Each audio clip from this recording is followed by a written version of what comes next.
तो फ्रेंड्स आज आम पढ़ा अशुद्धि संशोधन मु 25 टी क्वेश्चन नहीं कि आसी इंपोर्टेंट क्वेश्चन गुड़ाक आसतु आलोचना करवा यहाँ पार्ट 1 आहरी मध्य आसीबो।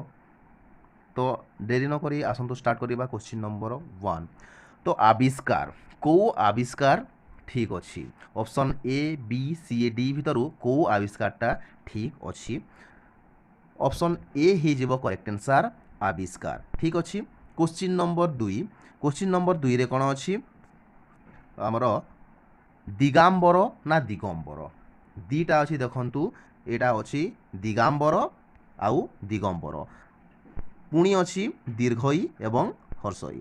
तो कोटा ठीक हम दिगांबर ना दिगंबर प्रथमे देखंतु प्रथमे मु जदि कहिबी दिगांबर हेबो नाही दिगांबर को आपण काटी दियंतु दिगंबर हेबो।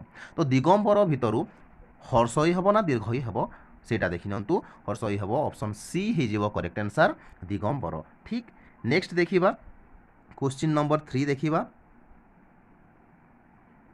क्वेश्चन नंबर 3 रे कोन अछि दूरावस्था ना दुरावस्था पुणी हर्षऊ हेबो ना दीर्घऊ हेबो दरे ठीक अछि। तो प्रथमे मु जदि कहि रखिबी ताहले दूरावस्थाटा आपण काटी दियंतु दूरावस्था हुए नाही कौन हुए दूरावस्था हुए। तो हर्षऊ हम ना दीर्घऊ हम सेटा गोटे क्वेश्चन।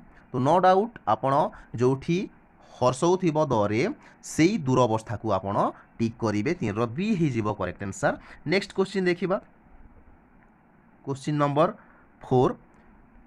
तो निरीक्षा को निरीक्षा हम हर्षई दीर्घ मध्य बहुत कन्फ्यूजन अच्छी। तो कौ निरीक्षा हम आपण ऑप्शन ए को चूज करेंगे न रे हर्षई रे दीर्घई ठीक अच्छी। तो ऑप्शन ए हो करेक्ट आंसर निरीक्षा। नेक्स्ट क्वेश्चन देखिबा क्वेश्चन नंबर 5। तो परिष्कार प्रथमे आपण ध्यान देबे परिष्कार रे दंतस हुए ना मूर्धान्यस हुए। तो सबु बेले आपण एई स को चूज करेंगे परिष्कार रे ठीक अच्छी। तो ऑप्शन डी हो करेक्ट आंसर परिष्कार ठीक। नेक्स्ट क्वेश्चन देखिबा क्वेश्चन नंबर 6। हृदकंप हम ना हृदकंप हम बा हृदकंप हम ना हृतकंप हम कोटा हम 6 नंबर क्वेश्चन रो ऑप्शन बी हो करेक्ट आंसर हृदकंप कौन हृदकंप। नेक्स्ट क्वेश्चन देखिबा क्वेश्चन नंबर 7। क्वेश्चन नंबर 7 रे अछि अनसुया ना अनुसुया अनसुया हबो ना अनुसुया हबो सबु बेले आपण अनसुया को चूज करेंगे कौन अनसुया को चूज करेंगे आउ दंतसरे दीर्घ मात्रा को चूज करेंगे ऑप्शन सी हो करेक्ट आंसर अनसुया ठीक। नेक्स्ट क्वेश्चन देखिबा क्वेश्चन नंबर 8। क्वेश्चन नंबर 8 रे अछि दिबा निश कि दिबा निशी दिबा निश हबो ना दिबा निशी हबो।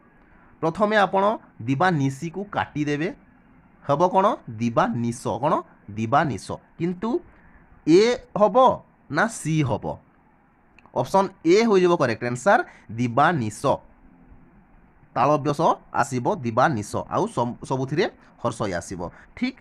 नेक्स्ट क्वेश्चन देखिबा क्वेश्चन नंबर 9।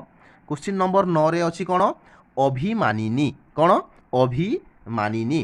तो अभिमानिनी रे हर्षय दीर्घय मध्य बहुत कन्फ्यूजन अच्छी कौ ऑप्शन चूज करेंगे ऑप्शन डी हो करेक्ट आंसर अभिमानिनी न रे शेष को दीर्घई मात्रा लगे ठीक अच्छे। तो ऑप्शन डी हो करेक्ट आंसर अभिमानिनी। नेक्स्ट क्वेश्चन देखिबा आमे क्वेश्चन नंबर 10। क्वेश्चन नंबर 10 रे अछि गरीयसी कौन गरीयसी। तो कौ गरीयसीटा ठीक हम ऑप्शन सी हो करेक्ट आंसर गरीयसी दुई थिरे दीर्घई मात्रा ही आसीबो ठीक। नेक्स्ट क्वेश्चन देखिबा क्वेश्चन नंबर 11। क्वेश्चन नंबर 11 देखिबा शिक्षयत्री हम ना शिक्षयित्री हम है शिक्षयत्री हम ना शिक्षयित्री हम सबु बेले आपण शिक्षयित्री को चूज करेंगे शिक्षयित्री को काटी देबे 3टी शिक्षयित्री अच्छी एटा को भी काटी देबे तोरे दीर्घई हम। तो कोटा ठीक आंसर हम 11 11 ए ही ऑप्शन ए हो करेक्ट आंसर शिक्षयित्री ठीक। नेक्स्ट क्वेश्चन देखिबा आमे क्वेश्चन नंबर 12। क्वेश्चन नंबर 12 रे कोन अछि मनस्विनी को मनस्विनीटा ठीक ऑप्शन ए हो जिवो करेक्ट आंसर मनस्विनी न रे शेषकू दीर्घ लागिबो आउ स रे हर्षई लागिबो ठीक। नेक्स्ट क्वेश्चन देखिबा क्वेश्चन नंबर 13 पूजास्पद हबो ना पूज्यास्पद हबो 13 रो ए हे जिवो करेक्ट आंसर पूजास्पद कोन पूजास्पद ठीक। नेक्स्ट क्वेश्चन देखिबा क्वेश्चन नंबर 14 अपराह्न हबो ना अपराह्न এই অপরাহ্ন হব না এই অপরাহ্ন হব এটা হলন্ত লাগিছে হলন্ত লাগি থিবাটা আপন কাটি দেবে নিশ্চিত ভাবে দুইটাকু সি হব না ডি হব আপন মতে কুহন্তু। क्वेश्चन नंबर 14 रो question number 14 rho D option हो जिवो करेक्ट आंसर हरे अण लागिबो न नुहे ठीक।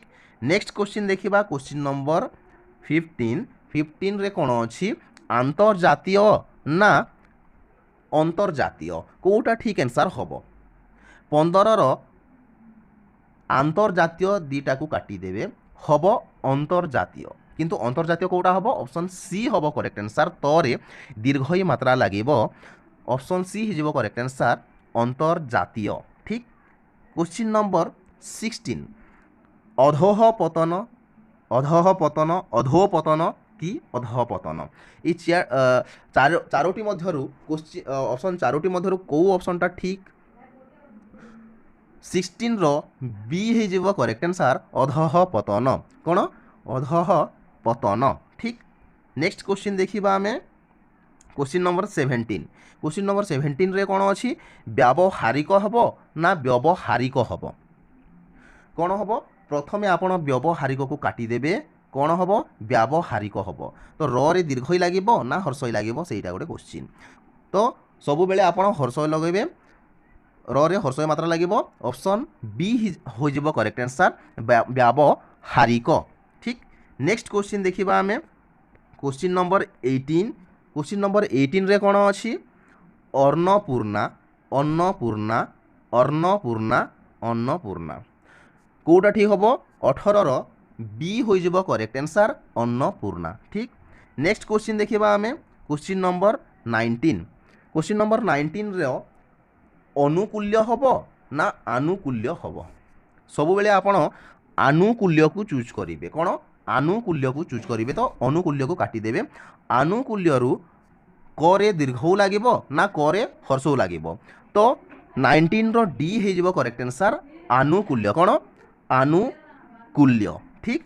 नेक्स्ट क्वेश्चन देखिबा क्वेश्चन नंबर 20 रे कोन अछि अष्टावक्र ना अष्टवक्र प्रथमे आपण चूज करिवे कोन अष्टावक्र को अष्टवक्र केतेबेले भी हबो नाही अष्टावक्र हबो तो दंत स हबो ना मूर्धन्य स हबो एटा गोटे क्वेश्चन सब बेले आपण चूज करिवे अष्टावक्र मूर्धन्य स हबो ऑप्शन सी हो जिवो करेक्ट आंसर 20 रो सी ऑप्शन हो जिवो करेक्ट आंसर अष्टावक्र ठीक। नेक्स्ट क्वेश्चन देखिबा क्वेश्चन नंबर 21 उपकारिता को उपकारिता हबो 21 रो सी हो जिवो करेक्ट आंसर उपकारिता ठीक।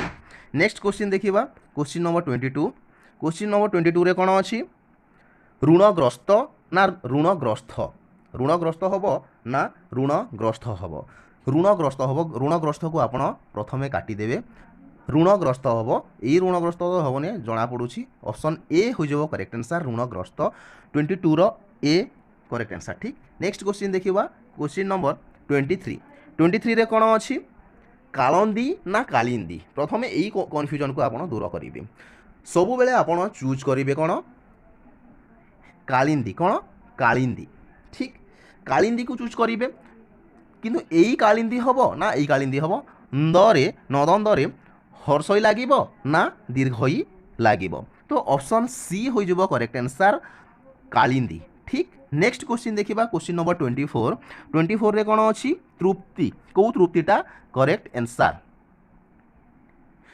एई तृप्ति हे जिवो करेक्ट आंसर ऑप्शन डी हो जिवो करेक्ट आंसर तृप्ति। नेक्स्ट क्वेश्चन देखिबा क्वेश्चन नंबर 25 रे कोन अछि त्रिभुज को त्रिभुजटा ठीक हला सब बेले ऑप्शन ए को चूज करिवे भरे सब बेले हर्षौ लागिबो ठीक अछि आउ ତ୍ରରେ ହର୍ଷଇ ଲାଗିବ ତ୍ରିଭୁଜ ହୋଇଯିବ କରେକ୍ଟ ଆନ୍ସର୍ ମାନେ ଅପସନ୍ ଏ ହୋଇଯିବ କରେକ୍ଟ ଆନ୍ସର୍। ତ ଆଜି ପାଇଁ ଏତିକି। ଯଦି ଭିଡ଼ିଓଟି ପସନ୍ଦ ଲାଗୁଛି ନିଶ୍ଚିତ ଭାବରେ ସବସ୍କ୍ରାଇବ୍ କରିଦେବେ। ଆଉ ଆଗକୁ ଆହୁରି ବି ଓଡ଼ିଆ ବ୍ୟାକରଣର ବହୁତ ଗୁଡ଼ାଏ ମୁଁ MCQ ଆଣିବି, ପ୍ରାକ୍ଟିସ୍ କରାଇବି, chapter wise topic wise practice କରାଇବି। ତ ନିଶ୍ଚିତ ଭାବରେ ମୋ ସହିତ ଯୋଡ଼ି ରହନ୍ତୁ। ଆଜି ପାଇଁ ଏତିକି, ଧନ୍ୟବାଦ।